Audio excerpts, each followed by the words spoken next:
Chapter 11 and a half. Waiting gets heavy. Wondering is like drowning. Questions haunt and hide. Jessie waited at the table while Mark's mom finished making dinner. She always ate dinner with Mark and his family on weeknights when her mom worked late. Only now there was no Mark. "I'm there, Jess." The words ached in her heart. They were like an open scab. She tried not to, but she picked at them. I was just feeling kind of lonely. The whole house hung like broken dishes just before they hit the floor. The TV was on in the kitchen. It was the news again. She could hear the anchorman's calm, careful voice. There were only two big stories, Mark and the storm. To the people on the news, it was two different stories. Not to Jessie. She wondered why his mom had it on. Just for the noise? Just to know the rest of the world hadn't forgotten about her lost boy? Mark's dad was sitting across from Jessie at the table. He had the newspaper out in front of him, but she could tell he wasn't reading it. He was just staring. His face looked lost. Mark's mom brought out 2 plates piled high with spaghetti and meatballs. It smelled warm and familiar. Jessie wondered if she'd made it because it was Mark's favorite. Like he was just hiding in the backyard and he'd smell it and come right in out of the dark.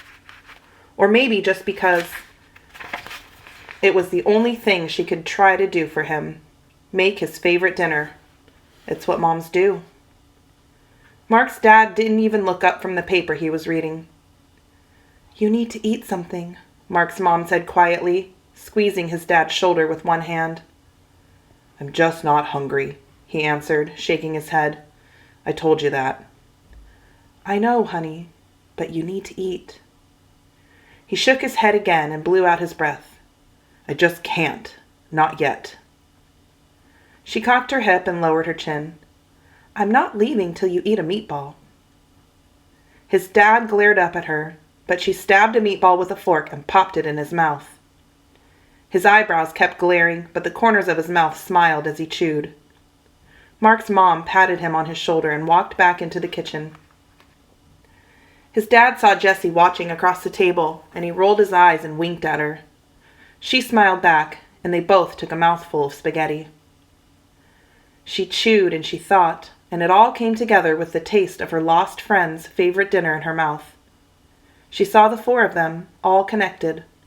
Her and Mark and his parents, and Beau, too, out there somewhere by his boy's side. And her own mom, even, getting home from work about now to a dark and empty house. The windows shook with the storm outside, and all they showed was darkness. And in here, there was family. There were friends. There was light and warmth and hot spaghetti and people helping each other. She saw how his mom helped his dad by making him eat, and how he helped her by eating. She saw people, lost and looking, how they help each other. Even when they don't want to. Even when help isn't wanted. On the news, she could hear the end of the weatherman's report. "And it's a winter storm warning for most of the state now, folks. Record low temperatures and snowfall in the mountains. This is one for the books. Stay inside with your families. It's where you belong in a storm like this. Back to you, Rebecca." Warm tears welled in her eyes. She blinked them back. It was time to be strong. She jumped to her feet. "Thanks for the dinner," she said. "I need to go home."